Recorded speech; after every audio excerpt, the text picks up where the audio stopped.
Now to our breaking news. Firefighters in Los Angeles are in a critical battle trying to bring these deadly wildfires under control. There are dangerous wind conditions that are on the forecast through Wednesday. Those are expected to fan the flames even further, and they're threatening to incinerate even more neighborhoods. Today, fire crews are making some progress. Officials say the Eaton fire, which is that one that's burning north of Pasadena, is now about 33% contained. That is up from 24% on Sunday. That is welcome news, of course, for a community that has seen more than 7,000 structures destroyed or damaged in less than a week. The Eaton fire has killed at least 16 people, and LA County Sheriff says that number even is likely going to rise. CNN's Veronica Miracle is live there in one of the communities impacted so much by this fire, Altadena. Veronica, tell us what it's like there today. Brianna, it's really hard to understand the scope and the scale of what has been destroyed, even when you're here, because you just look out and you see all of this devastation, and it's really hard to believe. You can see some firefighters there in the back conducting their investigations amid all of this rubble. Home after home, we see a few walls, some fireplaces, and then we come upon cars like this where you can see that it's a car, obviously, from the outline of it. But then if you look inside here, there's nothing left. It's all been reduced to ash. So this is really what we're coming upon, but also what is so just hard to imagine and believe as well is that just right across the street, you're seeing homes that are still standing. And that's because of the precarious nature of these fires and the winds. They're blowing in all different directions. When that wind event was happening, some homes were spared and entire blocks are still standing. And that's why you have crews here right now working. I just spoke with one of the linemen who's saying that they are repairing these power lines. They're putting up new power poles that were damaged. And they're doing that because of the few homes that are still standing here. They want to make sure that people will have power when they return. But unfortunately, there's not going to be a lot of homes that these lines will be servicing. Now, there has been an effort to try and get people back in.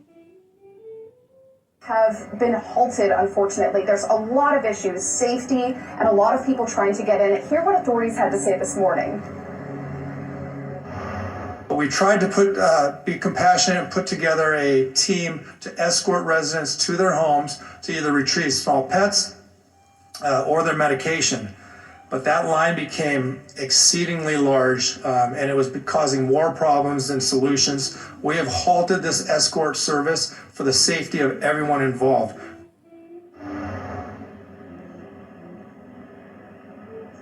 Yeah, authorities are asking people to be patient.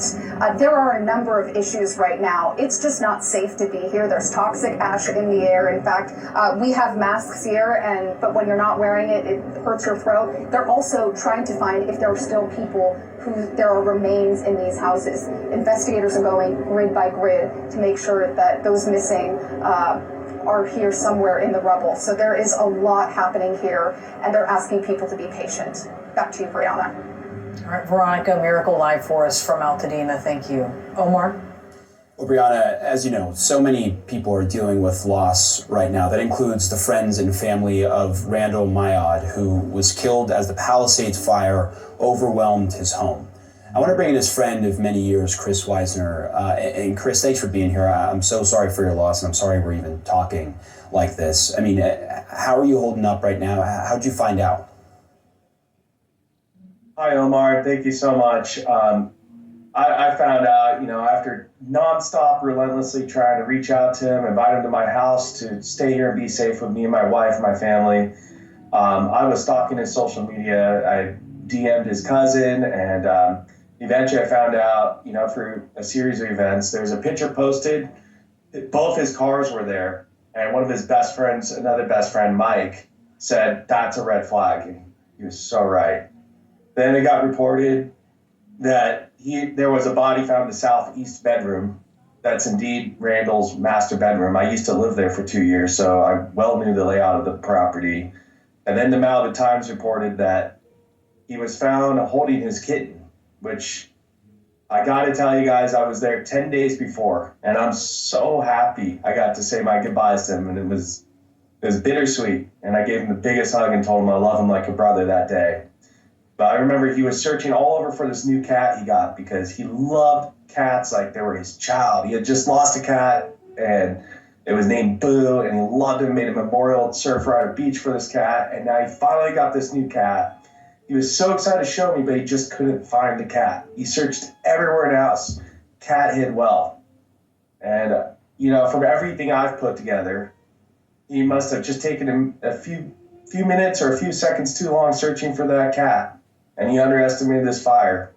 And the fire just came and got them both. And it's heartbreaking. I can't even believe what happened. I'm having nightmares about it every day, Omar. I can't sleep much. It's heartbreaking. My wife and I are crying all the time. Well, and I was just going to say that, look, no one is prepared to see the name of a loved one or a friend in a newspaper or, through a text saying that they're no longer with us. What was that moment like for you? And it sounds like you read it in the Malibu Times. You've been trying to reach him for so long. It was one of the worst moments of my life. I just lost it. I first got the call from one of my other good friends, a girl named Danielle Dutcher. She told me she thought it was Randall, and I just lost it that second. I told my wife, I need time, and I probably did the stupidest thing a man could do, but it was all to memorialize Randall Mayon. I went right down to Malibu. I drove straight down to Malibu to his favorite beach, Surfrider Beach, which was totally off limits in the evacuation. And I wrote in sand, we lost a legend, Randall Mayon, and I said my goodbyes to him. And at the same time, the Kenneth fire broke out 1 mile from my family, forcing me to rush back through impossible obstacles. Took about 4.5 hours and 3 near car accidents to get home. But I got back to my family safe, and it's been the worst news I've ever had. And if I could say a few things about Randall Mayon. Please. Look, for anyone that knows him, one of his favorite terms was full metal. And if there was any full metal, kick butt way to go, he went out a hero. That cat was like a human child to him. It was everything in his whole world. And every cat person out there knows that feeling. And he was not going to leave without that cat. He was an absolute hero. He went out and, forgive the statement, but a full metal blaze. And, he was just this epic character. He was always the life of the party. Anyone that knew him knew that he had 2 sides. He had this nickname. It was Crawdad or Crawdaddy or Craw. Those are the variations all locals used. And he was the life of the party and the coolest surfer on the beach. But there was also Randall, who I lived with him for 2 years. I've known him nearly 25 years. And Randall was sweetest kind of soul. He grew up an only child. That's why he always said I was like a brother to him. And, we had our own language that was like a Beavis and Butthead meets surfers. I'm going to miss him to death. We talk about shoe hashing. Yeah, he always made me smile. I'm a businessman and an entrepreneur, but he would bring out the wildest side of me. And, it was such a treat. And he would do that for everyone. So, what a hero. He absolutely, he lived his life 150% full metal, and he went out the way he lived life. And, in some weird way, I've got to find my peace with that, and I'm trying, but, I'm always going to miss him. I don't believe it's true. I've been in great denial, Omar. So many times I screamed out, it's not true, it can't be true. But, I'm afraid it is.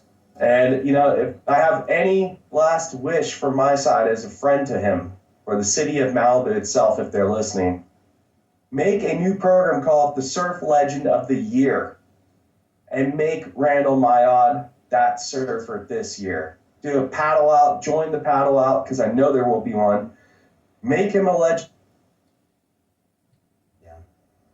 And, Chris, I think we just lost your signal. Anyway, we got you back just at the end. But Chris, I just want to say, Okay. I really appreciate you being here and helping us learn so much more about him. I think we cover all these stories and we get caught up, in where it started and, what's next. And, we hear over 20 dead, which is what we have confirmed to this point. And sometimes, it's easy to lose sight that each number is a person, individual lives, individual hopes, dreams. And Chris, I just really appreciate you helping us learn about some of those individual hopes and dreams. Thanks for being here. Thank you.